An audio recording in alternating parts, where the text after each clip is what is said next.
안녕하십니까. 노드데이터 조수연입니다. 오늘 강좌에서는 어셈블리의 다양한 편의 기능에 대해 살펴보겠습니다. 이번 강좌에서는 열기 모드, 팩앤고, 그리고 어셈블리 편의 기능에 대해 알아보겠습니다. 먼저 어셈블리 열기 모드입니다. 어셈블리는 많은 부품이 모여 제작하다 보니 파일의 수가 많아지는데요. 이럴 때 작업 성능 향상을 위해 다양한 열기 모드를 활용하시면 됩니다. 기본 상태는 간략 해제 상태입니다. 간단한 어셈블리에서 사용이 되고요. 다음으로 조금 부품이 많아진 경우나 어셈블리 내 파트의 면 또는 모서리가 많은 경우는 간략 모드로 조금 더 빨리 볼 수 있습니다. 대형 어셈블리 모드 같은 경우 부품 수를 제한하여 지정한 수 이상의 부품이 있는 경우 어셈블리를 자동으로 대형 어셈블리 모드로 설정할 수 있고요. 마지막으로 부품 수가 5,000개 정도인 어셈블리 파일의 경우는 대규모 설계 검토 기능을 이용하여 열어볼 수 있습니다. 대형 어셈블리 모드 같은 경우 조금 더 살펴보면 옵션에서 부품 수를 제어해 둘 수 있습니다. 기본 세팅은 500개나 조절하여 사용하시면 됩니다. 만약 수동으로 대형 어셈블리 모드로 변경하고 싶다면 커맨드 매니저 내에 있는 대형 어셈블리 모드 버튼을 눌러 주시면 됩니다. 그러면 오른쪽 이미지처럼 주석이 모두 비활성화되게 됩니다. 마지막으로 대규모 설계 검토의 경우 부품이 5,000개 이상이 되는 큰 어셈블리를 검토하실 때 활용하시면 됩니다. 큰 어셈블리를 빠르게 오픈하여 필요한 부품들만 수정하여서 사용하시면 됩니다. 이번에는 팩앤고, 예전에는 압축 파일 만들기라는 이름으로 불렸었는데요.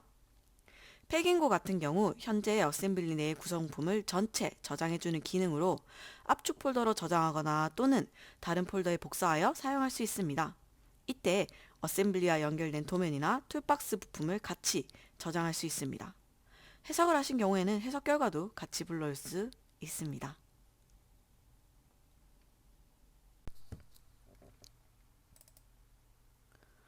먼저 어셈블리 열기 모드에 대해 알아보겠습니다. 어셈블리 파일을 열기 하시면 모드가 있습니다. 기본적으로 간략 해제 모드고 간략 모드, 대형 어셈블리 모드, 대규모 설계 검토로 선택이 가능합니다. 먼저 간략 모드로 열어보겠습니다.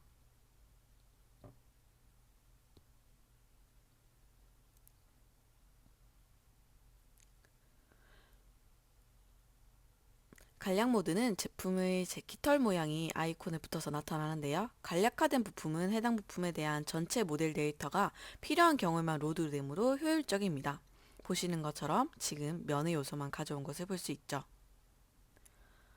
다음으로 대형 어셈블리 모드입니다. 어셈블리 부품 수가 500개 이상일 때 자동으로 실행될 수 있습니다. 또는 커맨드 매니저 내 대형 어셈블리 모드를 체크하여 실행할 수도 있습니다. 대형 어셈블리 모드가 되면 표시 상태가 음영 처리로 변경이 되고 주석이 한 번에 숨어지게 됩니다. 어셈블리를 빠르게 작업할 수 있습니다. 대규모 설계 검토를 보도록 하겠습니다. 대규모 설계 검토는 5,000개 이상의 제품을 불러들일 때 쓸 수 있는 기능이고요. 저도 캠핑카를 한번 불러와 보도록 할게요. 대규모 설계 검토로 작업을 하시게 되면은 전체적으로 검토 작업이 이루어지고 부품 선택적 열기 또는 측정, 단면도 기능이 실행이 됩니다.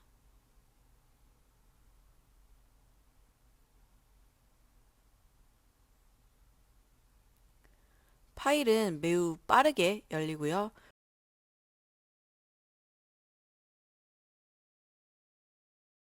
전체 이력을 빠르게 보기 위해 눈 모양으로 나타나는 것을 볼 수 있습니다. 대규모 설계 검토 기능은 커맨드 매니저에 나타나는 기능 중 워크스루, 측정, 단면도, 스냅샷 등 간단하게 사용이 가능합니다. 단면도 기능을 이용하여 실제 제품의 내부 영역을 잘라서 확인할 수 있습니다.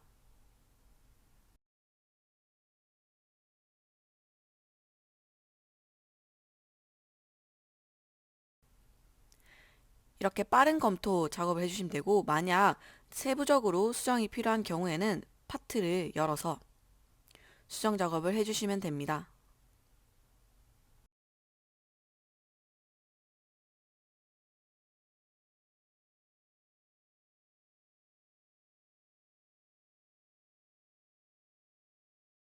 팩인고 기능 같은 경우 어셈블리 파일의 내부를 구성하고 있는 전체 파일들을 저장할 수 있는 기능이고요. 파일에 팩앤고 기능을 실행하시면 됩니다. 기존에는 압축 파일 만들기라는 이름으로 지정되어 있었죠. 보시게 되면 전체 파트의 목록을 쭉 확인할 수 있고 폴더의 저장 또는 zip 파일의 저장이 가능합니다. 압축 파일로 한꺼번에 다 저장이 가능하고요. 접두사나 접미사를 추가해서 제품의 이름을 변경해 줄 수 있습니다. 그래서 특정한 이름을 접두사 같은 경우에는 앞쪽에, 접미사 같은 경우에는 뒤쪽에 글자를 추가해서 표현할 수 있습니다.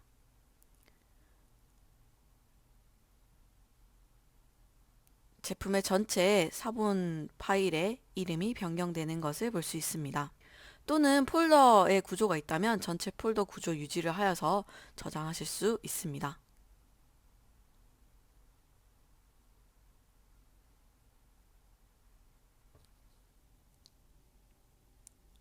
마지막으로 다양한 어셈블리의 편의 기능을 살펴보겠습니다. 먼저 어셈블리 피처는 조립 후 만들어지는 구멍을 표현할 때 자주 사용이 되는데요. 가공을 하다 보면 실제 단품에서는 측정되지 않고 조립이 된 후에 표현되는 부분들도 있는데요. 이때 어셈블리 피처를 이용하셔서 작업하시면 됩니다.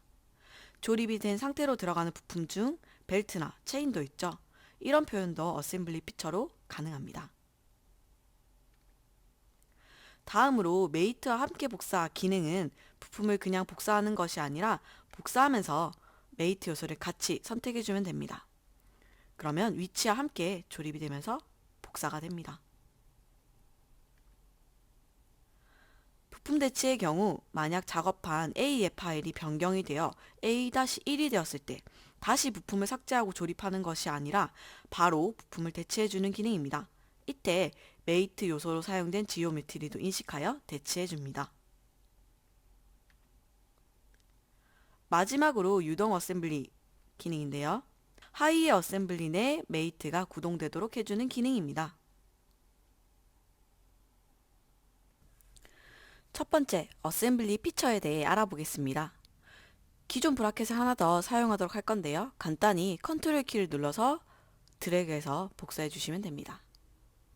반대쪽 서포트에 부착해 주시고요.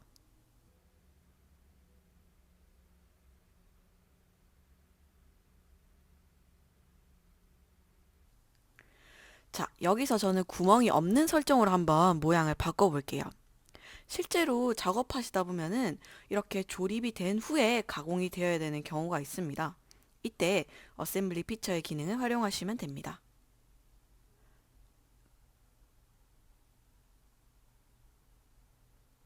커맨드 매니저 어셈블리 탭에 어셈블리 피처 기능을 찾아주시고요. 구멍 가공 마법사 기능을 실행합니다.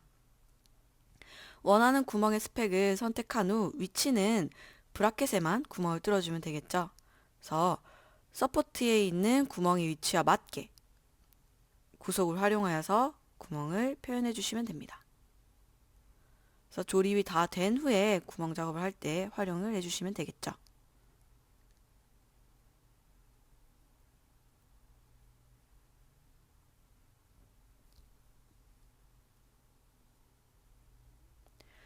자, 피처 영역을 보시게 되면은 지금 선택 부품으로 저희가 필요한 부품에만 표현할 수 있고 파트의 피처 연장 같은 경우에는 파트에서도 이 표현이 그대로 유지되게 할 건지를 체크할 수 있는 기능입니다. 자, 보시게 되면 이제 트리의 하단에 어셈블리 피처가 추가되어 있음을 볼 수 있습니다. 만약 파트에서도 똑같이 구멍을 표현하고자 한다면은 피처 작업 내에 아까 보셨던 파트의 피처 연장에 체크를 해주시면 됩니다. 그러면 참조 상태가 연결되어 있기 때문에 기둥 브라켓을 확인해 주시면은 연결되어 있음을 볼 수 있습니다. 다음으로 손잡이 봉을 복사해 볼 건데요. 아까 했던 것처럼 컨트롤 키를 쓰는 것이 아니라 부품 삽입에 메이트와 함께 복사 기능을 활용해 보도록 할게요. 이때는 복사시킬 때 메이트도 같이 요소를 선택할 수 있습니다. 보시는 것처럼 연결되어 있던 메이트 목록들이 나타나고요. 저도 마찬가지로 동심과 너비 메이트의 면들, 상응하는 면들을 찍어서 배치해 주도록 하겠습니다.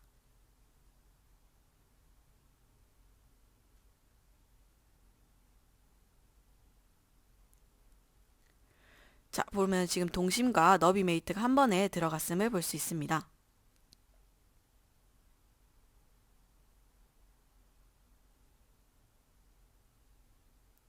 다음으로 헤드 제품을 볼 건데요. 헤드 제품은 지금 제가 만들어 둔 게 있는데 제품에 변형이 있었습니다.